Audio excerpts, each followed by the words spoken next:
안녕하십니까. 2019년 8월 5일 월요일 김용민의 뉴스 브리핑 시작하도록 하겠습니다. 네, 여러분들이 많이 기다려 주셨네요. 고맙습니다. 휴가 잘 마치고 돌아왔습니다. 오늘 아침에 이제 9시부터 방송을 하려고 했는데 장비가 골고루 다 맛이 가가지고 심지어 장소를 옮겼습니다. 용인에서 방송하다가 이게 화면이 멈추는 바람에 도저히 방송을 할 수가 없어서 저희가 서교동 저희 스튜디오 벙커원으로 와서 방송을 또 시작을 했는데 근데 말이죠. 이게 또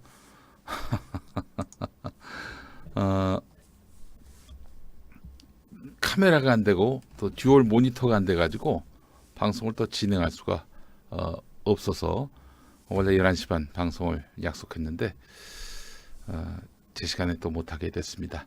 여러분들께 양해의 말씀을 또 구합니다. 예.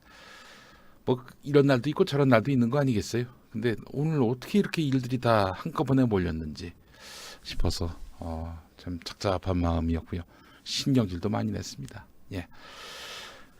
장소를 용인에서 서울로 옮겨가지고 이제 방송을 시작하려다가 이마저도 늦어져서 1시간 반 만에 방송을 시작합니다. 이 케이블이 문제였어요. 케이블이 망가지면은 점검할 거 다 점검하고 마지막에 점검하는 거 아닙니까? 그래서 시간이 많이 걸렸습니다. 이 케이블 만드는 업체 이거 제가 반드시 메이커를 확인해 가지고 2번 다시 안 쓰도록 하겠습니다. 어이구 홍홍홍님 지난 금요일에 내린천 휴게소에서 따님과 손잡고 가는 거 봤다고 하셨네요. 아이고 인사하시지. 반갑습니다. 그때 제가 무척 흥분된 상태였습니다. 얼마나 흥분됐냐면요. 청취율 조사 결과가 나왔는데 생각했던 것보다도 잘 나온 거예요. 그래서 굉장히 흥분된 상태에서 제가 딸 손잡고 화장실 간 거였는데 그걸 또 보셨군요. 제일 기분 좋을 때 저희 모습을 보셨네요. 우리 정루루님 국민TV 때 제육볶음 만들어서 점심에 또 저희 식사를 챙겨주셨네요. 반갑습니다. 이 인연 또 잊지 않도록 하겠습니다. 느림님 감사합니다. 고맙습니다. 청취율 아주 잘 나왔어요. 예.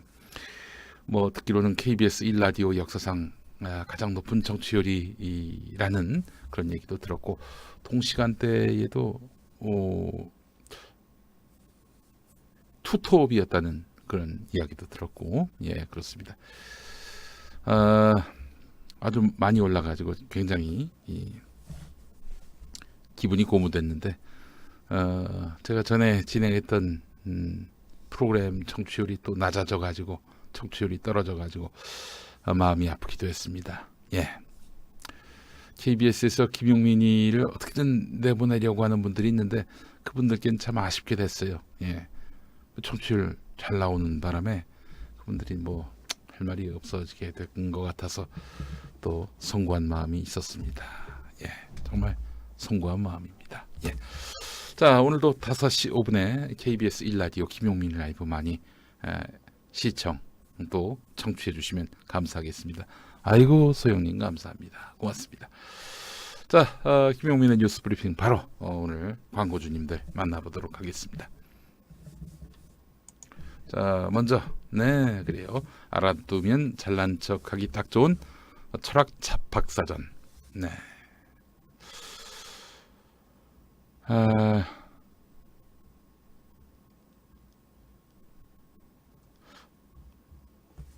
알아두면 잘난 척하기 딱 좋은 교양 시리즈, 이번엔 철학편입니다.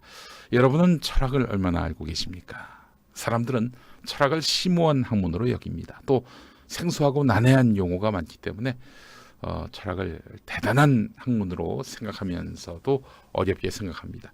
이런 틈을 노리고 말이죠. 내가 철학을 좀 더 안다, 사상을 좀 더 안다 하면서 모르는 사람들 짓밟고 비웃는 이런 행태를 보이는 인간들이 있습니다. 그런 인간들이야말로 철학과 사상이 부재한 자들입니다. 인간에 대한 기본적 예의가 없으면요, 철학과 사상 제 아무리 학식이 두터워도 그 무슨 소용이 있겠어요. 그렇지 않습니까? 다 필요 없어요. 사상과 철학 몰라도 됩니다. 딱 하나만, 딱 둘만 있으면 돼요. 하나, 사람에 대한 배려. 사람에 대한 배려. 인간을 대함에 있어서 예의를 갖추는 거. 네, 그게 바로 사상과 철학 공부 안 해도 그것만 가지면 충분히 그 인덕과 도량과 교양이 빛이 납니다. 철학 사상 공부 안 해도 돼요. 두 가지 중에 하나라고 했어요. 하나는 이제 사람에 대한 배려. 또 하나가 뭐냐? 바로 여러분 지금 보고 계시는 알아두면 잘난 척하기 딱 좋은 철학 잡학사전, 이 책을 사는 겁니다. 손에 넣어봐요. 사상과 철학 웬만한 거 다 있습니다. 간결하고 쉬운 문장으로 다양한 철학 이야기를 짤막하게 풀어냄으로써 철학을 만나는 재미, 네, 그 재미를 선사합니다. 아울러 철학을 지식이 아닌 상식의 차원으로 확장함으로써 쉽고 편안한 마음으로 다가갈 수 있게 합니다. 우리말 잡학사전과 영어 잡학사전도 있습니다. 김용민닷컴에서 절찬 판매 중입니다. 자, 알아두면 잘난 척하기 딱 좋은 철학 잡학사전. 우리 순지님 꼭 구매해서 수면제로 쓸게요. 무슨 그런 말씀을 하십니까? 예, 그렇지 않아요. 정말 훌륭한 이야기들이 담겨 있습니다. 읽고 머릿속에 딱 그 차곡차곡 채워놓으면요, 철학 박사 뺨칩니다. 예, 그래요. 사상가 얼굴에 침 뱉습니다. 그래요. 알아두면 잘난 척하기 딱 좋은 철학 잡학사전, 김용민닷컴에서 절찬 판매 중입니다. 자, 다음. 아이고, 그린 스무디 오랜만입니다. 그린 스무디가 더욱 업그레이드 됐습니다. 유당 분해소를 추가했는데요. 우유에 타서 드시는 분들 이거 저 먹었다가 속이 불편해졌다 이렇게 말씀하시는 분들이 있어요. 그래서 우유 속 유당까지 편안하게 소화시켜주는 그런 분해소까지 집어넣었어요. 이렇게 기능은 업그레이드 됐는데 가격도 올랐느냐? 아닙니다. 고객들에게 감사한 마음으로 판매가는 종전과 동일합니다. 자, 다이어트는 맛있고 배불러야 한다는 역발상 때문에 그린 스무디가 지금 대박 난 건데요. 자, 그린 스무디로 큰 효과 보신 분들 많이 만나봤습니다. 그린 스무디는 고통스러운 다이어트가 아니라 맛있는 다이어트가 가능합니다. 먹으면 포만감도 오래 가고요. 예, 그래요. 그거 먹고 무슨 그 군것질만 늘어나는 거 아니야? 살 도리어 찌는 거 아니야? 한번 먹어봐요. 예, 먹으면은 이 포만감이 정말 오래 갑니다. 맛있는 다이어트, 오래가는 다이어트, 배부른 다이어트. 비타샵 그린 스무디를 김용민닷컴에서 만나보시기 바라겠습니다. 자, 그리고 뿌리 깊은 샴푸 N 영양제입니다.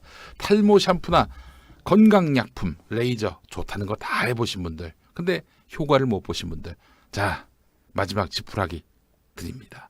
뿌리 깊은 샴푸 N 영양제. 탈모 의약품을 쓸 수 없는 가임기 여성, 성장기 청소년, 예, 이분들한테도 이 뿌리 깊은 샴푸 N 영양제가 굉장히 유용합니다.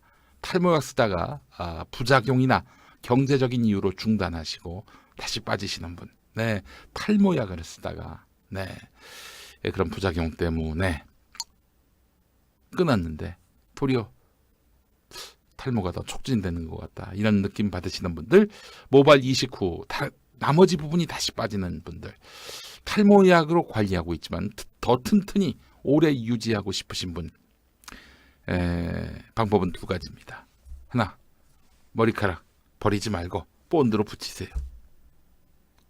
아니면 뿌리 깊은 샴푸 앤 영양제, 뿌리 깊은 샴푸 앤 영양제. 네. 자, 그래요.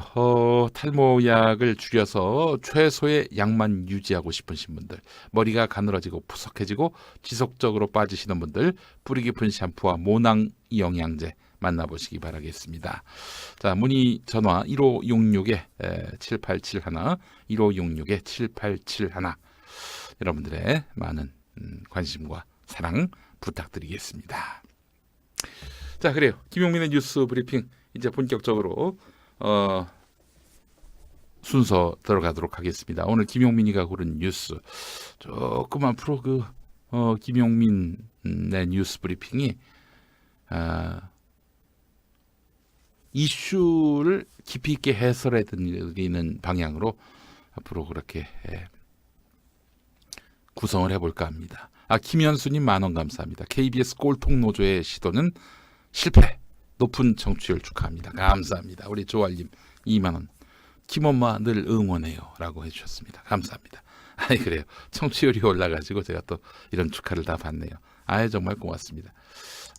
일단 퇴근 시간대 라디오 전체 프로그램에서 공동 2위를 했습니다. 시사 프로로는 퇴근 시간대 공동 1위.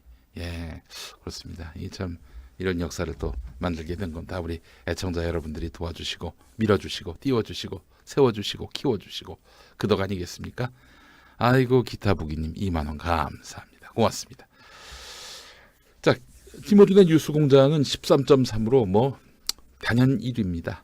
아침, 저녁, 밤, 새벽, 낮 통틀어서 1위.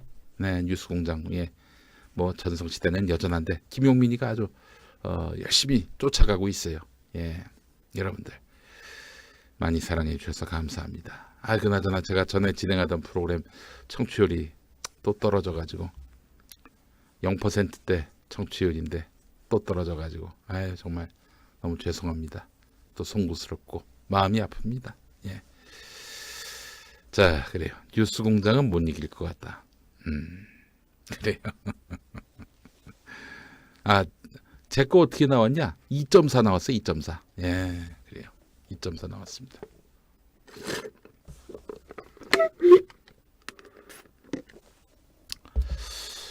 자, 그래요. 정말 마음이 아파서 제가 어떻게 이걸 표현할 길이 없습니다. 뉴스 정면 승부 또 지난번에 1%대였는데 조금 떨어졌어요. 그래도 그 YTN에서 간판 프로죠. 뉴스 정면 승부도 많이 사랑해 주시면 감사하겠습니다. 자, 그래요. 제가 전에 진행했던 방송 이야기는 안 하려고 합니다. 이미 다 끝난 방송인데요. 다시 돌아봐서 뭐 하겠습니까? 그러나 너무 죄송해요. 정말 죄송한 마음을 금할 길이 없습니다. 기타부기님 50,000원 감사합니다. 그래요. 아이고 김용민이한테 이렇게 이런 송구스러운 마음이 과거에 있었나 싶은 생각이 들고요. 그래요. 자, 오늘 뉴스로 바로 들어가겠습니다.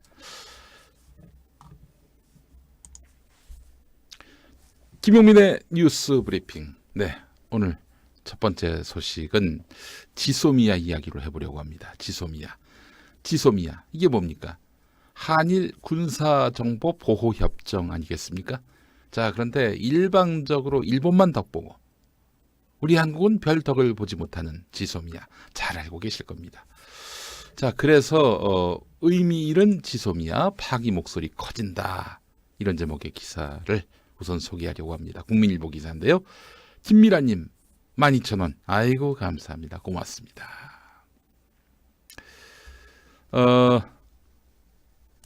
화이트리스트, 그러니까 일본이 우리 수출품에 대해서 우대하는 조치. 우대라는 표현 쓰니까 굉장히 우리가 일본한테 무슨 덕을 본 것 같은 느낌이 드네요. 그게 아니라 우리가 당연히 최혜국 대우를 받아 마땅합니다. 왜냐하면 교역량으로 보나 또 거리로 보나 그렇지 않습니까? 더 기본적으로 이웃하고는 친선 관계를 유지해야죠. 그런데 한국을 이 말하자면은 중점 거래 대상 국가에서 배제한다. 그래요. 그동안은 왜 그 화이트리스트, 이른바 화이트리스트에 우리나라를 포함시켰느냐. 군사 목적으로 전용될 우려가 있는 제품을 일본이 수출할 경우 그 절차를 간소화해주는 나라를 가리킵니다.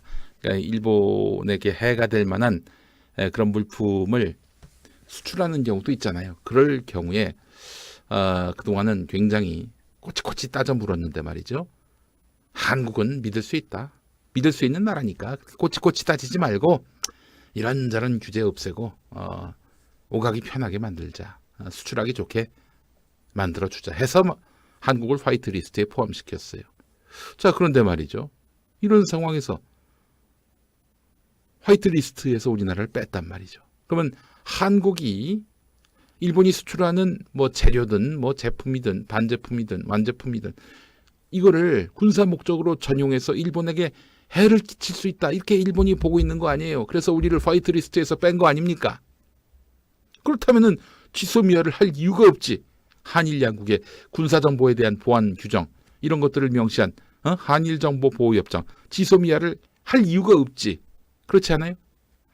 일본의 막대한 경제 보복 조치가 이루어지는 상황에서 지소미아 유지가 무슨 의미가 있겠느냐는 판단이 크게 작용하는 것으로 안다. 이렇게 말했습니다. 여권 내에서도 지금 파기 주장이 높아지고 있죠.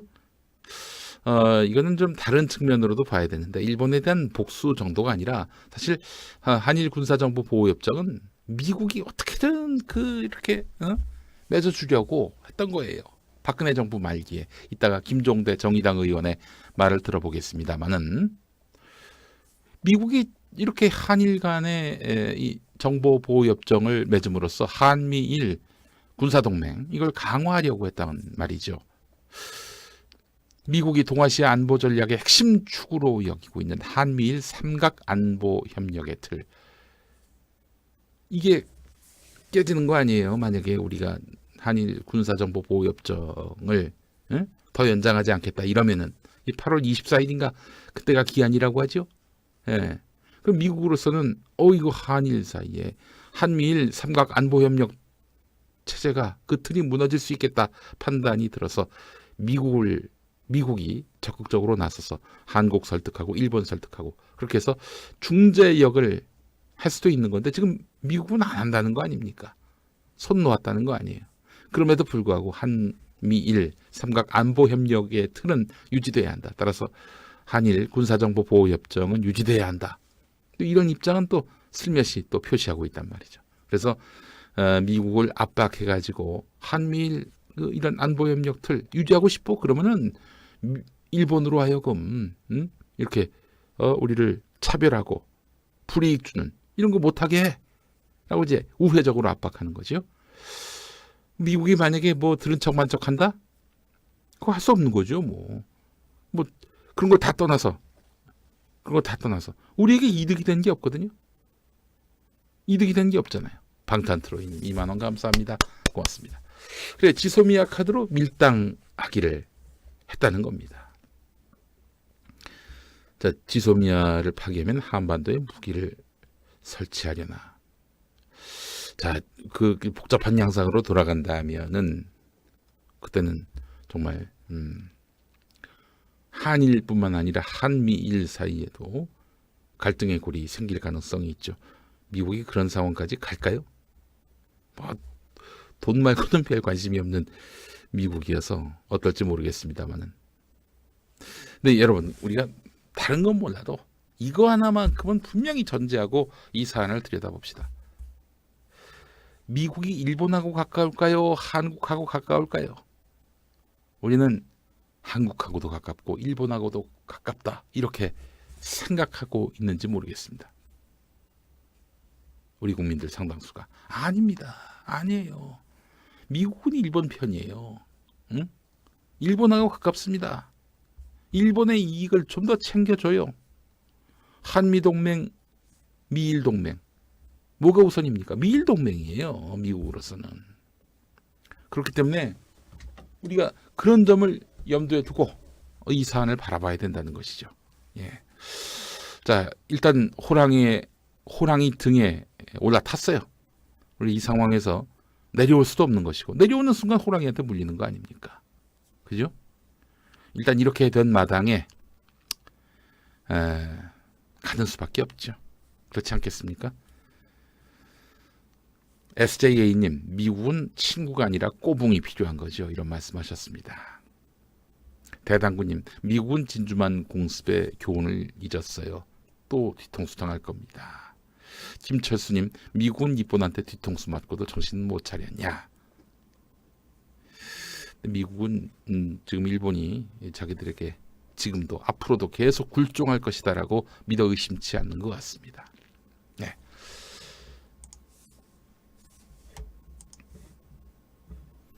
자, 지소미아 관련해서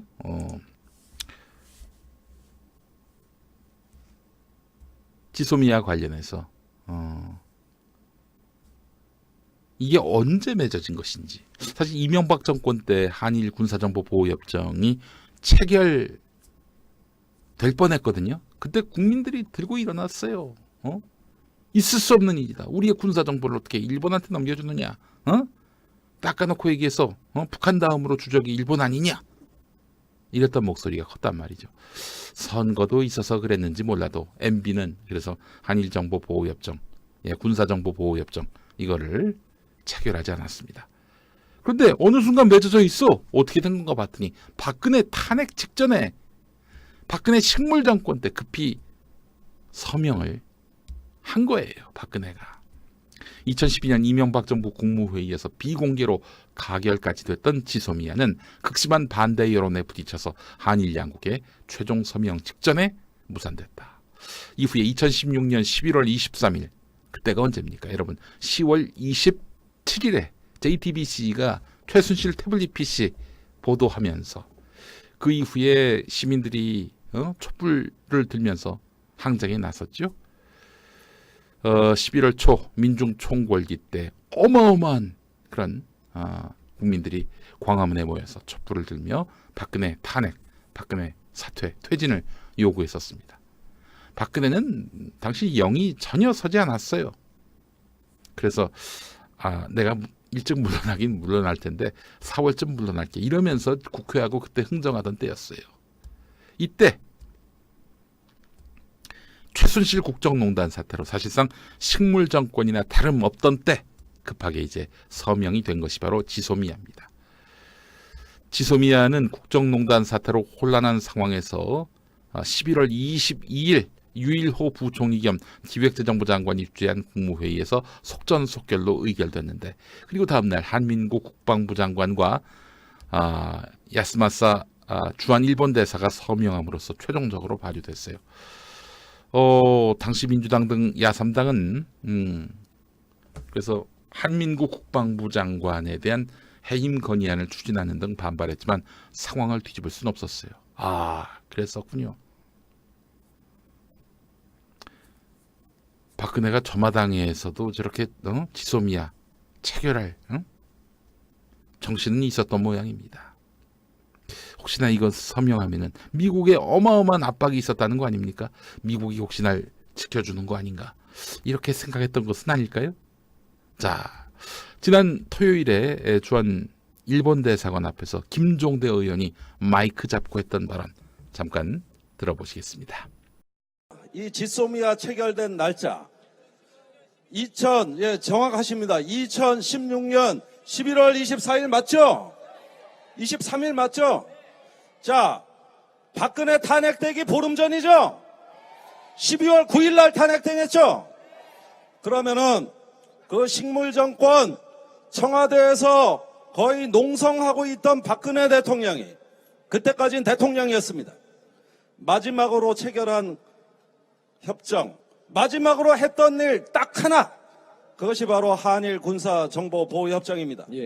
미국이 당시에 해를 넘기면 안 된다고 엄청나게 압력을 넣고 2017년이 되면 상황이 어떨지 모른다, 연내해달라 하면서 거의 죽어가는 정권을 심폐소생술 받아야 되는 중환자실에 가 있던 정권을 일으켜 세워가지고 체결한 그 협정이 바로 군사정보보호협정입니다. 체결 과정도 의혹이고 그 뒤에 진행 과정에 보더라도 실효성 있는 정보 교류가 거의 없는 하나의 유령 식물 협정이라고 해도 과언이 아닙니다만은 일본이 차제 안보 문제에 명분을 내걸고 한국을 경제 침략한 이상, 우리가 안보 파트너가 아니라고 일본이 파산 선고를 한 이상 일본하고 유일한 군사협정 이 한 건은 원인이 소멸됐다고 저는 생각합니다. 이건 파기하고 말 것도 없습니다. 그 자체로 원인이 무효가 된 소멸된 협정이기 때문에 체결된 취지는 이제 존립할 수 없다. 남은 건 형식적 절차에 불과하다고 저는 보는 것이고, 따라서 정부는 이제 8월 23일까지 3개월 전에 1년 단위 협정은 통보를 해야 연장이 무산됩니다. 이제 그 형식적 절차만 밟으면 된다. 자, 당시 국무총리가 누구냐고 굴스너님 물어보셨네요. 누구지? 당시 국무총리가 누구였지? 12월 10일 그 전이니까 그때는 대통령이 박근혜였지만 국무총리가 누구였더라? 예, 기타부기님, 오늘 많이 쏘십니다. 예, 10,000원 감사합니다. 예, 슈킹왕. 여러분 다 아시는 그분이십니다. 예, 그래요. 김종대 의원 발언 들어보셨죠? 지소미아는 뭐 파기에도 전혀 우리에게 국익에 훼손될 리도 없고, 또 무엇보다도 이거는 국익에 침해됨이 없다 정도가 아니라 국익에 해롭다는 점, 그렇지 않아요? 예. 지금 우리가 거의 전쟁 상황에 준한 그런 일본과의 항전을 벌이고 있는데요. 경제 전쟁을 벌이고 있는데요. 군사정보보호협정, 일본에게만 일방적으로 좋을 군사정보보호협정, 그거 왜 합니까? 응? 계속 연장할 이유가 뭐가 있어요? 어떤 분이 그런 댓글을 달았더군요. 군사정보보호협정 유지하되 가짜정보, 가짜뉴스를 건네주자. 그런 얘기 하시는데, 어떤 분이 또 그런 얘기 하시더라고요. 조선일보가 일본이 조선일보한테 낚였다, 이런 얘기를 했어요. 예. 오늘 TBS 김호준의 뉴스공장에서 우상호 의원과 김호준 총수가 나눈 대화가 그렇죠. 사실은 조선일보를 읽으면서 또 조선일보에 달린 댓글을 보면서 일본이 오판을 하게 됐다는 거예요. 경제 위기, 그러니까 한국에게 제2의 IMF를 이렇게 발동시켜주면은 외환위기 국면으로 한국을 밀어넣으면은 한국이 백기를 들 것이다. 한국 국민이 문재인 정권을 탄핵할 것이다. 뭐 이런 비슷한 논조의 기사들, 또 주장들 조선일보에 많이 나와 있잖아요. 그거 보고 일본이 낚였다는 겁니다. 일본이 낚였다는 거예요. 예. 낚일 게 따로 있지. 어떻게 조선일보를 읽고 낚이는지. 한국 국민들한테 이미 폐유지로 그 전락한 조선일보를 보고 한국 국민의 민심을 읽고 한국 정세를 읽으려고 했다니 정말 일본도 한물간 나라다, 이런 생각을 지울 길이 없습니다. 예. 자, 김종대 의원, 이제 내일 국방위원회가 있는데요.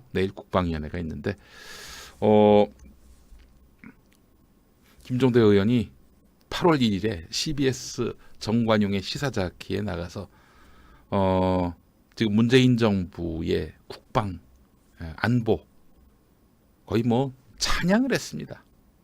경배를 했어요. 그때 무슨 발언을 했는지 잠깐 들어보고 이야기 계속 이어가도록 하겠습니다. 8월 1일 CBS 라디오 시사자키 정관용입니다. 들어보겠습니다. 그런 점에서 저는 이번에 군이 독도 영공에서 영토 수호 의지를 세계 초 군사 강대국을 상대로 해가지고 중국, 러시아를 합친 거 아닙니까? 그렇죠. 그럼 미국보다 세요. 그런데 거기에다가 상대로 해가지고 이렇게 영토 수호 의지를 성공적으로 과시한 거는 지난 100년간 강대국 정치의 트라우마를 일거에 씻어준 쾌거가 아닐 수가 없고. 경고 사격 쫙 한 거. 예. 그리고 첫 번째 러시아가 우왕좌왕했잖아요. 우리한테 기선제압 당한 거예요. 우리가 일찍이 그 을지문덕 장군이 수나라 물리친 일에 이런 적이 또 있었는가? 없었거든요. 그것도 따지고 보면 또 그러네요. 너무 성공적 위기 관리에다가 그다음에 지금 그 사건이 벌어진 그 지역이 예전에는 연초에는 일본하고 우리가 레이더 갈등을 겪었던 바로 그 거기죠. 독도 부근이고 예. 최근에는 북한 어선들이 NLL 근해에서 너무나 많이 조업을 하기 때문에 작년에 7배 우리가 NLL에서 북한 어선 퇴거한 게 지금 380여 회에 이르고 있습니다. 380. 300배 작년에 7배. 네. 그러니까 단 한 건의 불편한 사고도 없이 또 북한하고의 단 한 번도 적대 행위도 없이 이렇게 많은 어선들을 퇴거 조치했다는 거는 그 지역의 일대 해역을 완전히 통제했다는 얘기예요. 예. 단 한 건의 불편한 일도 없이 성공적으로 다 해냈고 며칠 전에도 그 어선 한쪽 우리 쪽으로 왔다가 다시 또 가기도 했잖아요. 돌려줬습니다. 예, 그러니까 이런 근데 그 작전이 귀순하는 거는 또 우리가 몰랐잖아요. 그거 목선 저기 하나 온 거는 몰랐는데 그건 뚫린 건 맞는데 그건 어장에서 벗어나서 먼 거리를 우회해서 들어왔는데 그건 우리가 관심을 못 가졌어요. 그러니까 어쨌든 그때 좀 실수가 있었죠. 어쨌든 그런 극히 일부 실수를 빼고 네, 그 해역도 정확히 잘 관리하고 있고 잘 관리했고 영공도 잘 지키고 있고 이 말씀인 거죠 지금. 그렇습니다. 저는 요즘 류현진 메이저리그 야구 보는 것 같아요. 그 큰 덩치 큰 미국 선수들 삼진으로 돌려 세우잖아요. 예. 그런데 우리가 일본의 초계기 도발도 연초에 단호하게 대응해가지고 그 사실상 우리가 위기를 통제했고 러시아 전투기 통제했고 북한 어선들 떼거지로 거기서 조업하는 것도 질서정연하게 통제했고 네. 자 보십시오. 지금 동해에서 일어나고 있는 거는 이 국격이 상승한 대한민국이 가장 성공적인 위기 관리를 통해 가지고 우리가 주변국에 대해서 자신감을 갖게 된 최초의 사건입니다. 네. 이런 것들 칭찬해줘도 그 모자랄 망정. 예, 안보 망했다, 뚫렸다. 이제 저 국가 위기다. 예. 이렇게 얘기를 해버리니 그 듣는 군인들 그 억울해서 아주 뭐 저기 밤낮 안 가리고 이렇게 임무 알겠습니다. 수행을 했는데 말이죠. 소리가 작았다고 하시던데, 예, 저희가 편집본 올릴 때는 소리를 좀 올려서 여러분들께 들려드리도록 하겠습니다. 예, 그래요.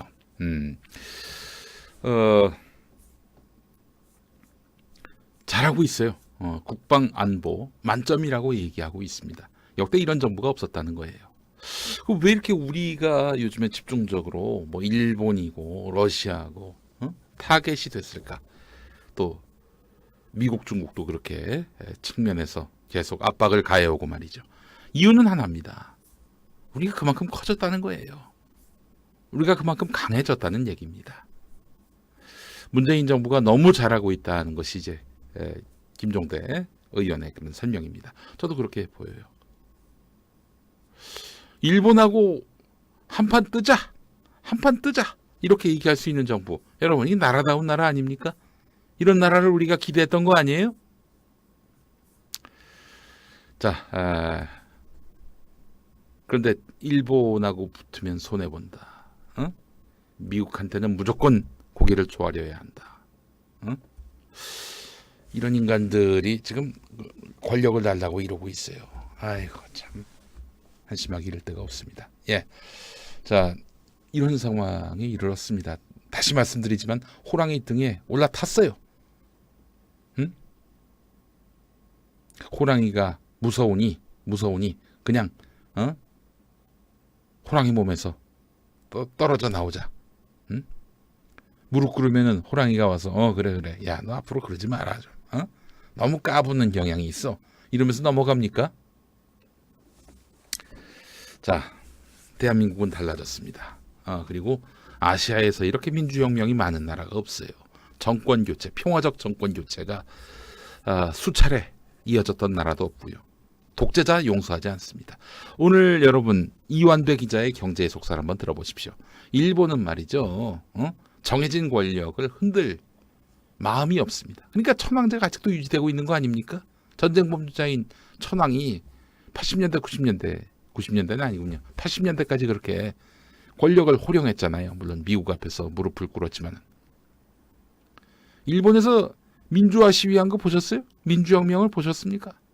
뭐 일본을 제가 비하하려고 그런 얘기를 하는 건 아닌데 우리는 그런 나라입니다. 그런 나라예요. 우리가 훨씬 수준이 높은 나라입니다. 아시아에서 이렇게 민주혁명으로 민주주의로 공화국으로서 뿌리내린 나라 없습니다. 이 나라는 정말 명실공히 대통령이 아니라 국민이 주인이에요. 국민의 눈밖에 나면은 대통령 목이 날아갑니다. 그런 나라예요. 자, 그렇기 때문에 이 나라 국민들은 이해를 할 수가 없는 거예요. 국왕도 백기를 들었는데 백성들이 의병을 일으켜서 의병을 일으켜서 나라를 지킨 일은 없었죠. 원희리 씨 말처럼 나라를 망해가는 나라를 살려보진 못했습니다만은, 그러나 그 의병이 있다는 것만으로도, 금모으기 운동을 했다는 것만으로도 이 민족의 저력과 긍지는 하늘을 찌릅니다. 그렇지 않아요? 일본 잘못 걸렸어요. 지금 조선일보만 읽다가 이제 낭패를 보게 됐어요. 조선일보만 보다가 한국 국민들 경제가 어려워지면 베끼들 것이다. 권력자를 문재인 대통령에 대해서 원성을 퍼부을 것이다. 결국 문재인 대통령은 쫓겨날 것이다. 이렇게 얘기한 걸 또 일본은 믿어줬어요. 또 아이고 참 한심한 인간들입니다. 예. 그렇습니다. 대한국민은 다른 국민들입니다. 예. 잘하고 있어요. 나라다운 나라 맞습니다. 예. 자, 그런데 말이죠. 이런 분도 있습니다. 이런 분. 박원곤 한동대 국제어문학부 교수. 지소미아 파기 신중해야. 네, 물론 이런 주장할 수도 있다고 좀 봅니다. 그러나 우리가 약하기 때문에, 우리가 규모가 작기 때문에 우리 주제를 파악해야 된다라는 식의 논조는 동의할 수가 없어요. 읽어보겠습니다. 우선 미국의 중재를 통해서 일본 조치를 중지 또는 유예시켜야 한다. 지금 우리 정부가 그렇게 하고 있어요. 그러나 도널드 트럼프의 미국을 설득하는 일은 결코 녹록지 않다. 이전 행정부와 달리 트럼프는 국제사회의 규범과 원칙에 관심이 없고 단기 물질적 이해를 우선한다. 단기에 이득을 얻는 것, 여기에만 관심을 두고 있다. 이런 측면에서 한국 정부가 언급하고 있는 한일 군사정보 보호협정 파기 카드는 오히려 부정적으로 작용할 수 있다. 일반의 이해와 달리 지소미아는 쌍방향 조치다. 일본이 원한다고 모든 정보를 의무적으로 주는 것이 아니다. 한국이 판단해서 정보 제공 여부를 결정한다. 블라블라. 미국이 한일 안보 협력을 원하는 것은 한미일 삼국 협력으로 발전시켜서 북한 위협에 대응하고 중국을 견제하기 위해서다. 더불어 트럼프 행정부는 한일 갈등을 경제적 이해와 1965년 조약 해석의 문제로 인식하고 있기 때문에 한일 간 역사 문제의 정당성이나 자유무역의 가치 등을 고려하지 않는 경향을 보인다. 이런 상황에서 한국이 지소미아를 파기한다면 미국은 한국이 경제 문제를 안보 영역으로 확장해서 미국의 전략적 이해를 해친다고 판단할 가능성이 크다. 일본은 이 틈을 노려서 미국의 귀에 한국의 중국 경사 가능성을 속삭일 수도 있다. 지금 한국이 중국하고 붙으려고 그래. 이러면서 미국에다가 한미 관계를 이간질하려 한다. 이 주장 그 배경엔 뭐가 있어요? 미국이 한국을 신뢰하지 않는다. 아울러 우리는 매우 약하다. 이런 전제가 깔려 있는 거 아닙니까? 우리 분수를 알고 가급적이면은 미국, 일본 자극하거나 혹은 그들에게 빌미가 될 만한 행동을 하지 말자, 이런 얘기를 하고 있어요. 이 논리대로라면 말이죠. 러시아가 우리 영공을 침범했을 때 가만히 있어야 됩니다. 여러분, 러시아는 핵폭격기가 있어요. 핵폭격기가 있어요. 이 사람들이 핵을 싣고 와가지고 떨어뜨린다면은 그 어떻게 감당합니까? 그냥 러시아가 지나가든 말든 내버려둬야죠. 그렇지 않아요? 한마디로 지랄입니다. 이 칼럼 지랄이에요. 예, 딥퍼플님 5만 원 감사합니다. 일본이 밟아도 참아라 느림님 맞습니다. 네. 제가 뭐 저도 항상 이성적인 대응이 중요하다는 입장이고요. 그렇기 때문에 이 문제를 감정적으로만 풀어가서는 안 된다. 그런 입장에도 어느 정도 공감을 하지만요. 우리가 그들 앞에서 등을 보여야 한다. 이 주장은 동의하지 않습니다. 그럴 국면을 지나갔어요. 그런 국면은 지나갔어요. 호랑이 등에 올라탔다니까요. 싸워야지 끝까지. 싸움을 걸어오면 싸우는 것이 이성적입니다. 뭐 국제사회의 룰이 어디 있어요? 뭐 원칙이 어디 있어요? 힘 있는 게 장땡이지. 힘 대 힘으로 붙자는 거 아닙니까? 이럴 때 무슨 논리와 이성을 갖고 얘기를 해요. 붙을 땐 붙어줘야 됩니다. 그러면서 어느 시점가 가지고 이제 대화로 혹은 뭐 이성으로 풀어낼 국면이 오겠죠. 지금은 싸우는 때입니다. 여기서 딴소리 하면 안 돼요. 안 그렇습니까? 일단 한 대 맞았으면은 때리고 봐야죠. 비상경보기님 말씀하셨습니다. 예. 아니 뭐 씨발 그럴 것 같으면 군대를 뭐하러도 군대 들 이유가 뭐가 있어? 왜 전쟁 준비를 해? 그냥 뭐 평화로 대응하고 말지. 그렇잖아요. 한국 여행 주의보라고. 아이고 잘 됐네. 그럼 우리는 일본 여행 금지로 대응해야지. 그 방사능 천국인 일본 어떻게 그런 나라 갈 수 있겠어요. 예? 자, 뭐 지소미아 이야기 박원곤인가요? 그 양반 말고 한국일보 사설 한번 보겠습니다. 정부는 그동안 이 협정을 미국의 관여와 중재를 이끌어내는 전략적 카드로 활용했다. 이 협정 자체가 애초 한미일 삼각 안보 체제를 구축해서 중국을 견제하려는 미국의 동아시아 전략 차원에서 맺어진 것이기 때문이다. 하지만 미국의 중재가 사실상 형식에 그쳐서 아무 역할을 하지 못하면서 상황이 달라졌다. 우리의 거듭된 요청에도 미국이 별다른 성의를 보이지 않는 마당에 굳이 이 협정을 유지해야 할 필요성이 줄어든 것이다. 더구나 일본이 더 이상 한국을 안보 우호국으로 대하지 않겠다는데 한국이 민감한 군사 정보를 공유할 까닭이 없다. 맞아요. 한일 정보협정의 실효성을 따져도 한국보다는 일본의 득이 크다. 우리가 주는 정보는 일본의 안보에 확실한 역할을 하지만 한반도 인근을 벗어나는 일본의 정보는 그리 큰 도움을 주지 못한다.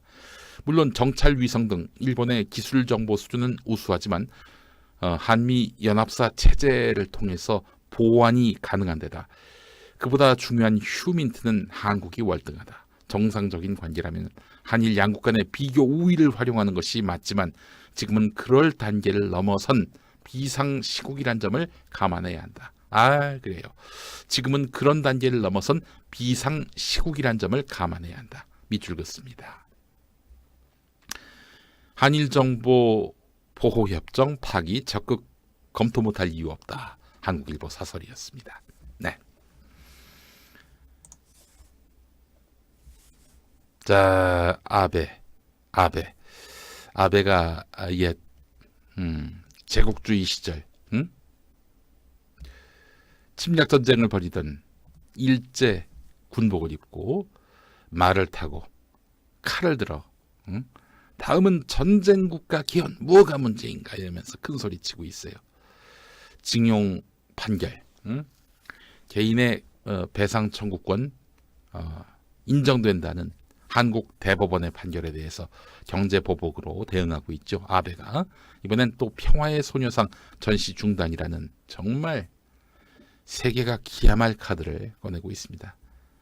우길승천 기자 들고 있는 거 봐요. 아베는 지금 마음속에 아베의 마음속에는 이미 침략 전쟁을 벌이던 제국주의 일본의 그 정체성이 그대로 담겨 있는 겁니다.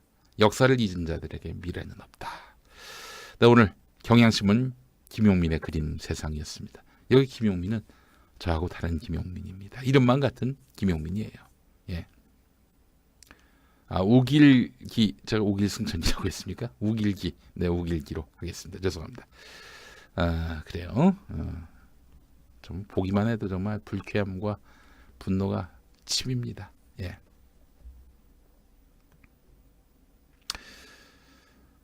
자, 잠시 안내 말씀드리겠습니다. 오늘 5시 5분 KBS 1라디오 김용민 라이브 여러분 많이 시청 청취해 주시기 바라겠습니다. 8시 관훈 라이트 클럽 또 많이 시청 청취해 주시기 바라겠습니다. 최경영 KBS 기자 오늘 모셨어요. 예, 즐거운 시간 또 뜻깊은 시간 가져보도록 하겠습니다. 아까 제가 우길승천이라고 했는데 정정하겠습니다. 예, 그거는 잘못된 표현입니다. 전범기로 앞으로 부르겠습니다. 예, 전범기가 맞습니다. 예, 전범기예요. 예. 자, 평화나무 후원회원으로 함께 동참해 주시기 바라겠습니다. 로고시안닷컴으로 여러분 많이 들어오셔서 가입해 주시면 감사하겠습니다. 전화번호가 있어요. 026406-0507, 026406-0507번으로 전화로 하시면 바로 평화나무 후원회원 가입하실 수 있겠습니다. 자, 다음 이슈 살펴보도록 하겠습니다. 다음 이슈 역시 일본의 경제 도발 관련한 소식입니다. 여러분들 뭐 잘 아시는 대로 우리 정부가 이제 소재 부품 장비 더 이상 일본에게 의존하지 않겠다 이런 입장을 밝혔습니다. 그리고 많은 돈을 들여서 상당한 액수를 들여서 여튼 일본의 경제 도발에 맞대응하겠다 이런 입장을 밝혔습니다. 정부와 청와대 더불어민주당이 어제 고위 당정 협의회를 열어서 소재 부품 장비 산업의 경쟁력 강화를 위해서 예산, 법령, 세제, 금융 등 쓸 수 있는 모든 정책 수단을 동원하기로 했어요. 그래서 정부 예산을 늘려가지고 기술 개발 투자를 확대하고 규제는 완화하고 기업 부담은 줄여줘서 향후 5년 동안 글로벌 가치 사슬에 포함될 100개 전문 기업을 육성하겠다는 건데요. 네. 관련법을 정비해서 소재 부품 장비 개발 기업을 상시적으로 지원하고 범정부 차원의 소재 부품 장비 경쟁력위원회를 구성해서 정책에 차질 없는 추진도 약속을 했습니다. 자, 우리 경제가 1965년 국교 정상화 이후 54년 동안 일본을 상대로 무역 흑자를 낸 적이 없습니다. 그 기간 동안에 대일 무역 적자 규모는 6천억 달러, 720조가 넘습니다. 소재 부품 장비를 일본에 의존해 온 탓이에요. 일부러 의존한 거 아닙니까? 여러분 어떻게 생각하세요? 일부러 의존했다는 생각을 지울 기계 없어요. 응? 일부러 의존하면서 우리가 결국 일본에게 계속 예속되는 이런 구조를 유지하려고 했던 것은 아닌지 하는 그런 생각도 해봅니다. 올 상반기 100억 달러에 이르는 대일 무역 적자 3분의 2가 소재 부품 장비 때문이었는데요. 반면에 이들 품목의 국산화율은 크게 낮습니다. 수출의 버팀목인 반도체 국산화율 소재가 50% 수준이고 수출의 버팀목인 반도체 국산화율은 소재 같은 경우 50% 수준, 장비는 18%에 불과합니다. 이러니까 일본이 소재 부품 등의 수출 규제를 경제 침략의 수단으로 사용하는 것이죠. 그래요. 근데 저는 참 이해가 안 되는 게 말이죠. 지난번에 그 5당 대표하고 문재인 대통령이 만났잖아요. 그래서 우리 소재 장비, 부품, 국산화를 위해서 예산을 투여하자. 혹은 뜻을 모으자. 이렇게 얘기했더니 황교안 혼자 반대했어요. 네. 소재 부품 장비의 국산화 물론 쉬운 일은 아니죠. 원료 확보에서부터 기술 개발, 상용화에 이르기까지 풀어야 할 과제는 적지 않은데 비용이 늘면서 수출 품목의 가격 경쟁력이 떨어질 수도 있다는 점. 이게 염려가 되는 거예요. 그렇다고 포기할 수는 없는 일이죠. 이 사태를 원인적 해결 없이 단순 봉합으로 끝낼 경우 그냥 일본하고 친하게 지내는 외교적 해법으로 포장된 일본에게 사실상 백기를 드는 그 카드를 선택할 경우 일본은 앞으로 존나게 우리를 우습게 봅니다. 존나게 우습게 봐요. 야 씨발 소재 부품 장비 이거 수출 안 한다 그러니까 백기 드네. 야 조선 놈들은 원래 저런 놈들이야. 이럴 게 확실합니다. 그러니까 지금 이 국면에서 우리가 소재 부품 장비에 국산화를 하지 않는다면 국산화 뭐 그건 그렇다 치고요. 탈일본을 하지 않는다면은 앞으로 한국 경제를 어떻게 흔들어 댈지 몰라요. 일본이. 정부가 소재 부품 장비 국산화를 정책의 최우선 순위에 둔 것도 이런 우려를 근본적으로 해소하기 위해서인데 정부 의지만으로는 될 수 없다. 대기업, 중소기업이 서로 정보를 공유하고 함께 대책을 세울 때 경쟁력 있는 전문기업이 탄생할 수 있다. 얼마 전에 이제 박영선 장관이 얘기했는데 이미 우리가 불화수소 같은 경우 99.9999%의 순도를 자랑하는 불화수소를 확보했다는 거 아니에요? 양산할 수도 있고요. 그런데 말이죠. 대기업들이 우리 일본제 것만 써왔기 때문에 일본제가 검증됐기 때문에 우리 그것만 쓸래 이러고 있단 말이에요. 그래서 그걸 개발한 중소기업이 판로를 찾지 못해서 결국에는 그 사업을 중단했다는 거 아니겠어요? 자 그렇기 때문에 소재 부품 장비 탈일본 내실 있고 빠른 속도로 추진해야 한다는 경향신문의 사설은 소개해 마땅한 그런 내용입니다. 그래요. 아니 근데 지금 제가 방송하고 있는데 왜 이렇게 딴소리들만 하시나? 뭐 다 아는 얘기예요? 내 일주일 동안 쉬었더니 다 아는 얘기를 하시나 보다. 다 아는 얘기를 제가 하나 봐요. 다 아는 얘기를. 다 아는 얘기라도 복습하는 차원에서 그냥 들어주세요. 좀 내 방송 갖고 얘기를 해야지 왜 딴 얘기를 해? 단톡방을 만들든지 해서요. 뭐 거기서 대화라고 하든지 해야겠어요. 자, 그러나 아까 돈 보내신 분들, 후원금 쏘신 분들, 슈퍼챗에 이렇게 또 시원하게 쏘신 분들, 그분들께는 사담 5마디 할 수 있을 10,000원당 1마디씩 해가지고 10,000원당 1마디씩 해서 딱 50,000원 보냈으면은 5마디 할 수 있는 그런 특권을 드리도록 하겠습니다. 예.